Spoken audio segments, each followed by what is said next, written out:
हम कर रहे हैं संगीता देवी एनी को बुला लाया बुआ जी मैं ट्यूशन से थोड़े थोड़े सब दे बुआ जी हाँ बेटा मैं एनी को ट्यूशन से बैठ जाओ, इधर पीछे बैठ जाओ। क्यों? ये ले लो स्टूल कुर्सी, बैठ जाओ। दीदी लोग चलो करो स्टार्ट ले ले स्टार्ट। ये पेन एक साहूकार भी थे। वे दान धर्म मैं भी नहीं करते थे, जिसके कारण उनकी कोई बैठ जा बेटा। बैठ जा, बैठ। पढ़ो हाँ, पढ़ो जिसमें लोटे हो गए। एक साहूकार नहीं थे। छुट्टी वे होगी दान धर्म पुण्य कुछ नहीं करते थे, जिसके कारण उनकी कोई कहानी औलाद सुनो। नहीं थी। एक बार माह महीने के चौथ का दिन पड़ा। कुछ औरतें महाचौथ की कहानी सुन रही थी। तब साहूकार के उनके पास जाकर बोली, तुम क्या कर रही हो? वे बोली, आज चौथ का व्रत है, सो कहानी सुन रहे हैं। साहूकार ने पूछा, चौथ के व्रत से क्या होता है? तब वे बोली, इससे अन्न वस्त्र भंडार बेटा सब कुछ मिलता है।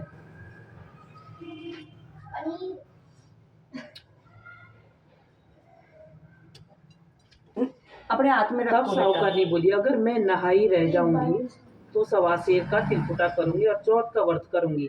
बाद में वह नहाई रहेगी। फिर बोली, अगर मेरे लड़का हो जाएगा तो 2.5 शेर का तिलकुटा करूंगी। उसके लड़का भी हो गया। फिर वह बोली, हे चौथ माता, मेरे लड़के की शादी हो जाएगी तो 1.25 मन का तिलकुटा करूंगी। बेटे की शादी भी होगी और बारात लेकर लड़का ब्याहने चल दिए। तो चौथ माता ने सोचा, यह साहूकार ने ना सबसे नहाई रही है, तिलकुटा बोल रही है। अब तो बेटे की शादी भी हो रही है तो भी एक बार भी तिलकुटा नहीं किया। अगर इसको चटका नहीं दिखाएंगे तो हमें कलयुग में कोई नहीं मानेगा। उधर बेटे के 3 फेरे हो गए। चौथे फेरे में चौथ माता गरजती बरसती आई और बेटे को उठा के ले जाकर पीपल पर बैठा दिया। फेरे में हाहाकार मच गया। सब लड़के को ढूंढने लगे, फिर कहीं भी नहीं मिला। कई दिनों बाद गणगौर आई। लड़कियां गणगौर पूजने के लिए गई। उसी पीपल के नीचे दूब लेने के लिए गई। पीपल में से एक आवाज आई कि आ मेरी अधब्याही। ये बात सुनकर लड़की सूखने लगी। लड़की की माँ बोली, बेटी मैं तुझे अच्छा खिलाती हूँ, फिर भी तू क्यों सूख रही है? लड़की बोली, जब मैं दूब लेने जाती हूँ तो पीपल में से आवाज आती है, आ मेरी अधब्याही। माँ ने जाकर पीपल में देखा, वहाँ शादी का जोड़ा पहने वही जमाई बैठा हुआ था। माँ ने पूछा, मेरी बेटी को अधब्याही छोड़कर यहाँ क्यों बैठा हुआ है? लड़का बोला, मैं तो चौथ माता की गिरवी पड़ा हूँ। मेरी माँ ने तिलकुटा बोला था पर किया नहीं, जिससे चौथ माता नाराज होगी और उठा लाई। तब चौथ माता ने मुझे सारी बात बताई। लड़के की माँ बोली, अगर मेरा बेटा आ जाएगा तो 2.5 मन का तिलकुटा करूंगी। लड़की की माँ ने 2.5 मन का तिलकुटा करा। चौथ माता खुश होगी। लड़के को लाकर फेरों में बिठा दिया। लड़के की शादी होगी। जब लड़का बहू को लेकर अपने घर पहुंचा, बाद में साहूकार ने धूमधाम से चौथ माता का व्रत किया और 2.5 मन का तिलकुटा किया। तब सबको ही चौथ माता का व्रत तिलकुटा करना चाहिए। हे चौथ माता, जैसा उनका बहू बेटा मिलाया वैसे सबका मिलाना। कहते सुनते हुकारा बरते। जय चौथ माता की जय हो। चौथ माता की जय हो। चौथ माता की जय हो। गणेश के ऊपर देख। एक गणेश जी की आ गई थी गणेश की तो 2 जोड़े में हो जाएंगी ना। विनायक जी की कथा। हाँ, ये गणेश की भी थी। हाँ, विनायक की ये है गणेश की कथा। जय गणेश जी महाराज की जय हो।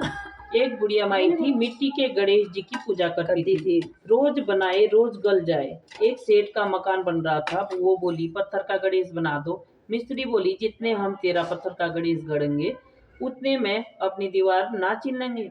बुढ़िया बोली, राम करे तुम्हारी दीवार टेढ़ी हो जाए। अब उनकी दीवार टेढ़ी होगी। वो चीने और ढा देवे। इस तरह करते करते शाम होगी। शाम को सेठ आया। उसने कहा, आज कुछ भी नहीं किया।